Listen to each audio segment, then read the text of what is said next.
Hello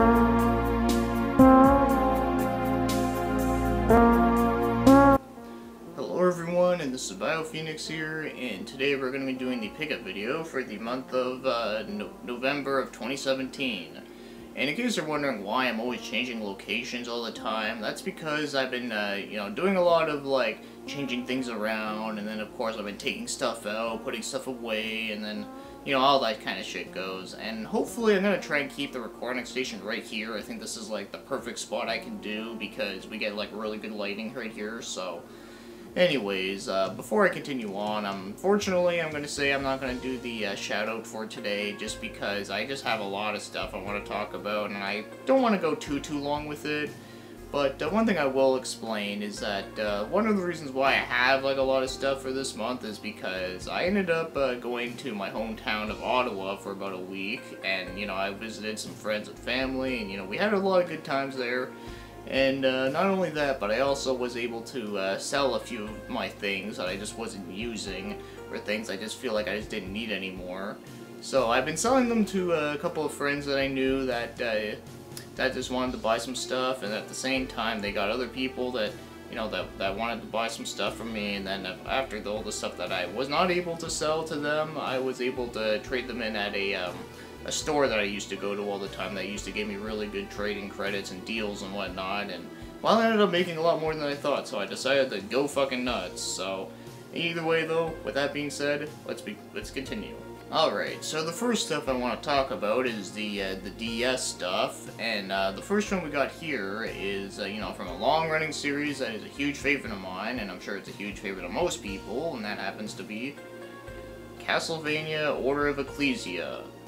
So, I only put like a little bit of time into this one, and well, it's exactly what you would suspect. A Metroidvania-style Castlevania game from good old Higurashi himself, and this game is just fucking kick-ass stuff from what I've played. Of course, I'm not very good at these games, so I would imagine I'm probably gonna get stuck at the game at some point, but, hey, that's okay, because I still enjoy these games a hell of a lot for the great graphics, great music, great gameplay, and well, just great everything. And the next DS game that we got here is one that I haven't, yet to play, but it's one that I always wanted to try out, so hopefully I'll be able to play it real soon. And that happens to be, Trace Memory. And, this is a game I remember I first heard about it in the game Super Smash Bros. Brawl, where I think it was either a trophy of her, or it was, like, a sticker or something, and I remember I was thinking, like, who the hell is this? I've never seen this before.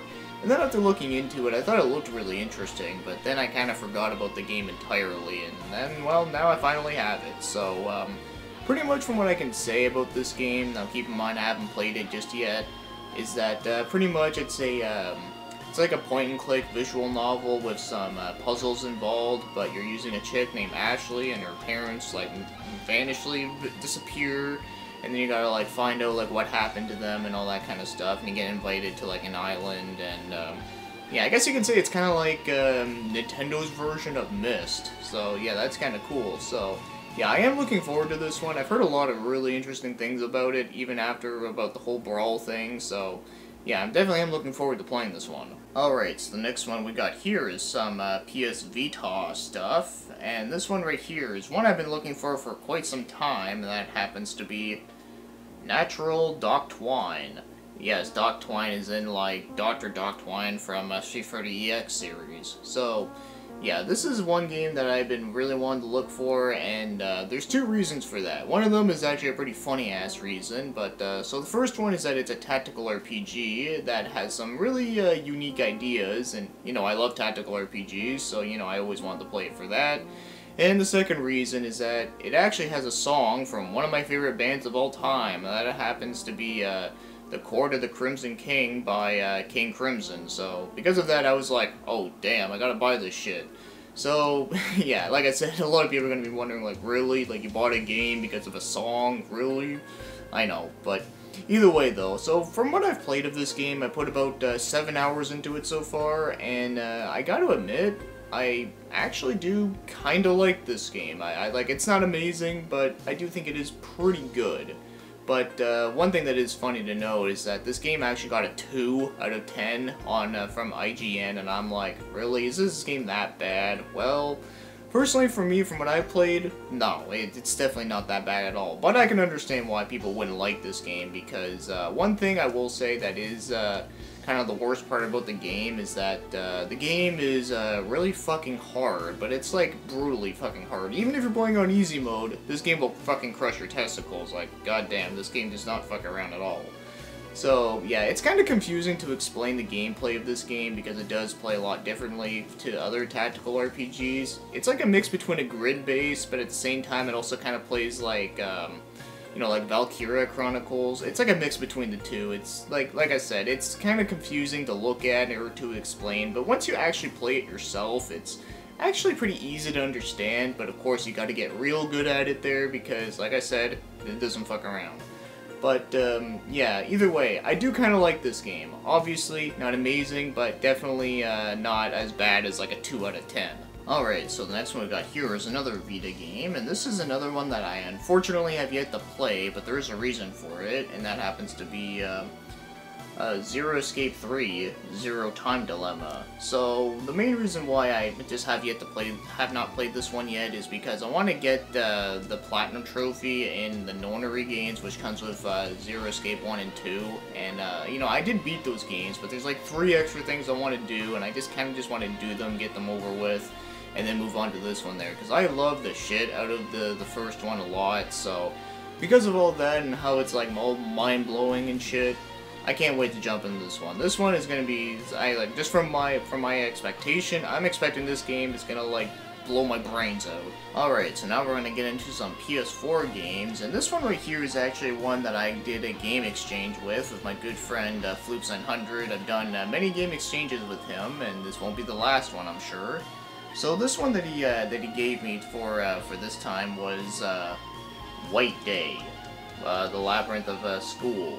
So, pretty much this is a horror game, but it's a remake of a game from 2001 that was only in South Korea, if I'm not mistaken. Yeah, it's one of those weird Korean games, and from what a little I've played of this, holy crap, this game is fucking, like, freaky shit, man. Like, that, like, one chick that, like, goes around the hallway and, like, screams at you, shit, that gets me, like, every time, even when I know it's coming, like, it's like, fuck. But yeah, anyways, this is a first-person, like, horror game where you can't, like, kill anything. I guess you can say it's kind of like Outlast, but it's, like, very Japanesey, and also does have, like, a lot of cutscenes and such. So far, it's pretty good, but it is a little bit on the low-budget side, and you can kind of tell with the graphics, but you know, obviously graphics don't mean anything, but either way though, so far that I'm playing this, it's pretty interesting stuff, but yeah, like I said though, holy shit, this game is freaky as hell. And this game right here is one that I'm surprised I'm even holding in my hands right now, because this is a game I didn't think would ever happen so damn soon, and that happens to be the You Trilogy HD. Well, technically, there's a new 4th one there, which I haven't checked out yet, though, because I do want to, like, restart playing them from, like, Part 1, Part 2, and Part 3, and then go to Part 4, because I haven't played these games in years, and, yeah, I love the shit out of these games. They're great.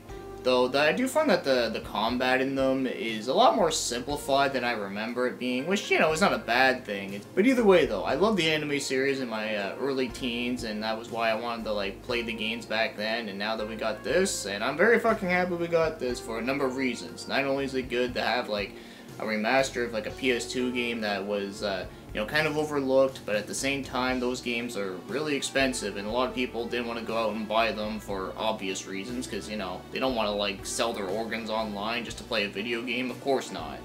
And also, this game is on PC, which is another good thing that I really like, so even those guys get to play it too.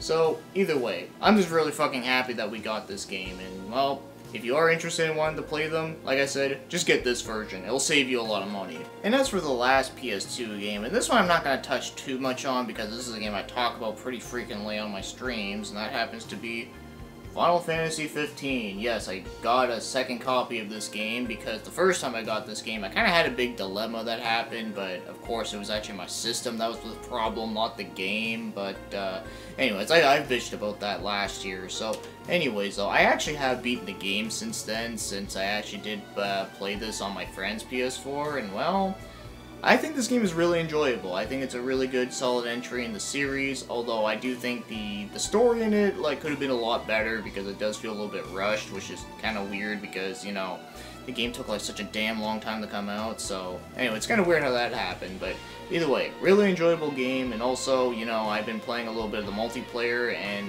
yeah, it's pretty fun shit. Alright, so now we're going to get into some Xbox stuff, the original one. And this is a game right here that I've been looking for quite some time, but for some reason I just never see it around until somewhat recently. And that was Dragoon Orta. So, you know, much like the beloved Dragoon series on Sega Saturn, this game just kicks fucking ass, and to be honest, this might actually be my favorite entry in the series. I'm not gonna lie, I think this game is just super amazing. The visuals are fucking awesome, the soundtrack is totally bitchin', and well, the gameplay is just all-around kick-ass stuff. I mean, if you played any of the other ones, this one is definitely a must-play, because goddamn, this game is just a hell lot of fun. Pretty much, to sum it up, it's like Star Fox with dragons, so yeah, it's some badass shit. There's not much else I can add here, because I'm pretty sure for those of you that have played Dragoon, you probably love it just as much as I do. And as for this next Xbox title, this is another one that, like, I knew about for a while, but I just, it's just one of those games I just never see around anymore. And that happens to be Otaki Wishes, a FromSoft game, if you could believe it. Yeah, the same people that made Dark Souls. And, well, yeah, this game is pretty fucking hard, but obviously I'm not going to get into that because, oh my god, it's the Dark Souls of Dark Souls, blah blah blah. Well, anyways, though, this is a hack-and-slash game, kind of sort of like Devil May Cry in some aspects of it, and gotta say, this game is another kick-ass fucking game, and oh my god, I fucking love it.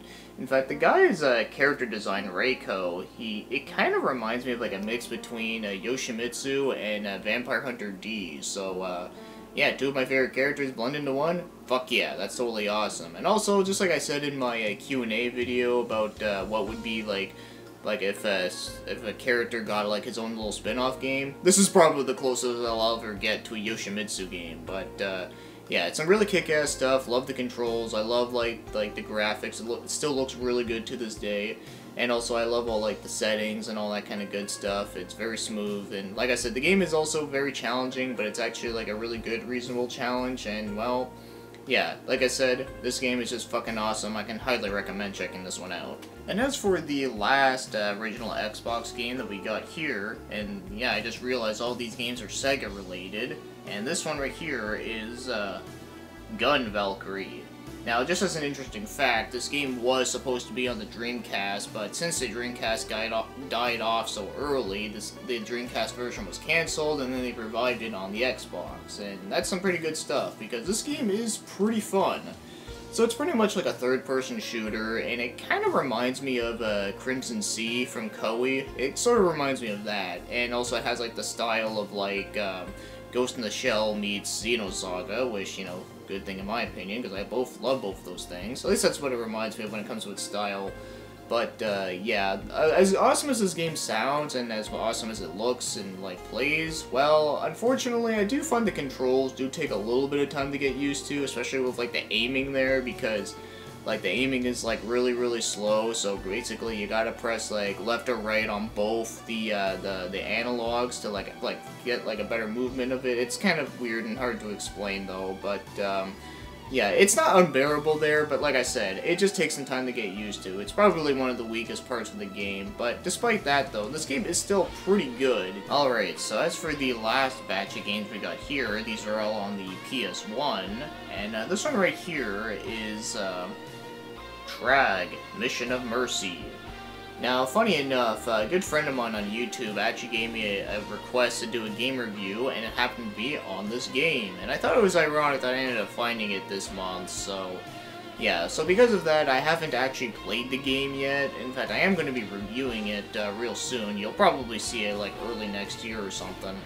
But, yeah, from what I know about the game, it's pretty much a survival horror, but it's not in a, like, a horror setting. It's actually in, like, a modern setting. So, kind of like Fear Effect, but, you know, without the cyberpunk stuff. It's a Sunsoft game, so that should at least be interesting. Hopefully the soundtrack in the game is fucking awesome like they normally were in the NES days, but, yeah, like I said, you guys will have to wait for the review, which should be coming out real soon.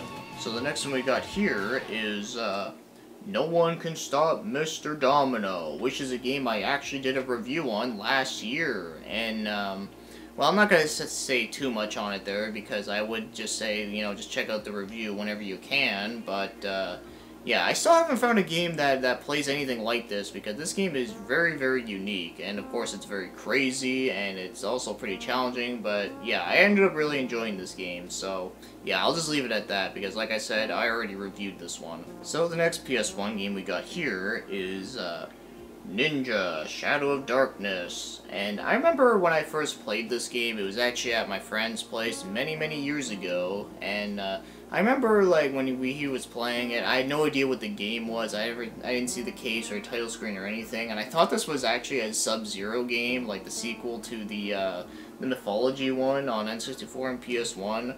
But, so then when I was playing it, I was like, why can't I do the ice attack? And then my friend's like, no, this is not Sub-Zero, this is like a completely other game. I'm like, oh, well, shit.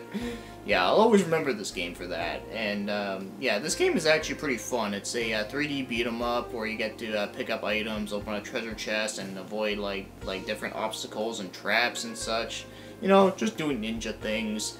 But, yeah, it's actually a really enjoyable game, and it's from the same people that made Tomb Raider, so you know that you're gonna get some really interesting ideas for this, and, well, I actually really like this one a lot. And the next one we got here is one that's a pretty well-known series that is really fucking great, and that happens to be Legacy of Kain Soul Reaver. Hey, look, another Eidos game. So, yeah, what can I say about this game? You know, it's another 3D action-adventure game, and of course, it's really badass looking, and one other thing that's also really awesome is that this game's voice acting is really fucking good for the time. Actually, it's still really good even to this day, but, you know, it's one of the few earlier games that had, like, really great voice acting that wasn't, like, incredibly cheesy and shit. And of course, just like the series that it belongs to, it's really good stuff. Unfortunately, I haven't played a lot of these games. I only played this one. You know, I played a little bit of Blood Omen 1 on PS2, which I haven't played in years, and then there was Legacy of Kain Defiance on Xbox, and yeah, I'm gonna have to do a whole marathon on these one day, because like I said, I only played a little bit of them, like, here and there, but yeah, really fucking great stuff. And next up we have is another FromSoft game, and that happens to be Ekko Night, which, as it says right here, from the creators of Kingsfield. And this is another, like, first-person game much like that series. And this one's not like an action RPG, you're not, like, running around killing things. In fact, this is actually a first-person horror game with some puzzles, and of course it also has some time travel, which is pretty fucking cool. So yeah, I only played a little bit of this one, and so far it seems really interesting. In fact, I really love the atmosphere of the game. In fact, that's one thing that to be expected that's really great about FromSoft, is that they really know how to make good atmosphere. I wish they would do more horror games more often. But, yeah, like I said, though, I can't say a lot other than that, though, because, you know, I didn't really play a lot of it there, but just from what I played, I am enjoying it so far, and hopefully I can do a review on this one sometime in the future, and same thing with the other Ekko Night games, because there is a second one, but unfortunately it's only in Japan, but hopefully there might be a fan translation out there somewhere. And then, of course, there is Ekko Night Beyond, which actually did get released worldwide. So, yeah, that one I do think is worth on the lookout if you can. Alright, so now this next one right here is a game that I've been wanting for quite some time, because it's actually a part of one of my favorite series of all time, and it's also the last one that I needed to complete my set. And that happens to be Kotelko. Yeah, the pre-successor to Shadow Hearts, is, you know, like I said, one of my favorite RPGs of all time. I mean, I even made the Yuri cosplay, as you've seen from the last pickup video, but anyways, though. So yeah, this game, well, as much as I love Shadow Hearts, this game is a good game, but I will say, the beginning part is, like, the worst part of the game. Yeah, it's one of those games where, like, the beginning part is just miserable, but once you get past the beginning part, the game does get really good. So, the reason why I think the beginning part is, like, not that great is because the, you know, not only is it, like, kind of like a very slow-paced RPG, like, the battle system plays like a tactical RPG, which is very interesting, but at the same time it is very slow, and of course not everyone's going to be into that because, you know, tactical RPGs are not for everyone, right? And then, like, the other reason is that, Your weapons do break in this game, and at the beginning part, you don't really get a lot of that, so there's going to be a lot of times if you don't know what you're doing, you're going to be like, your weapons are going to be broken all over the place, and you're not going to be able to do much, so yeah, it's one of those games, like I said, it has a very rough beginning, though, but I do think the game is at least worth, like, playing through if you're a fan of horror RPGs, because the game's story is really great, the characters are awesome, and of course, you know, you play as Kotelko herself, who was in Shadow Hearts 1, so that's pretty awesome. The music is great, the atmosphere is awesome, and like I said, as you get further through the game, it does get better, and you do get like a shitload of weapons, so you know, you don't need to worry about like them like running out again. So yeah, like I said, it is a good game, but it's definitely a flawed game. I don't know, for some weird reason, I would say that this game is probably just as good as like the third Shadow Hearts game, but not quite there. But at least it does have a better story than that fucking one. But yeah, now that I actually own a copy of it, I know ever since I did a review of Shadow Hearts, like the series, a lot of people have been asking me wanting to review this one. Well, now that I have it and I kind of feel a bit more motivated, I might have to do this one a lot sooner than I anticipated. Alright, so that takes us to the end of this pickup video, so of course, as always, hope you guys get some good recommendations of some games you can check out on your own time. And as for when I said about me selling my stuff, you know what? It was well fucking worth it for me, because I got a lot of stuff that I didn't think I would get anytime soon, and I'm very happy about that. And of course, you know, if I really felt like wanting to get that stuff I sold back, I can easily get them back. I mean, a lot of them were pretty cheap stuff. Well, there's like a couple of them that weren't, but, you know, those ones I'm fine without having them. But either way, though, whether you're playing your game physically, digitally, emulatedly, or whatever the case is, either way, we're all playing video games, and we should all just be very fucking glad for that, because goddamn, like, I'm just happy to have the shit that I have, and the shit that I've played, and experienced, and all that kind of good stuff. So, either way, hope you guys have a good time, and of course, I'll see you guys for next month, and with that being said, thanks for watching, commenting, and have yourselves a great day.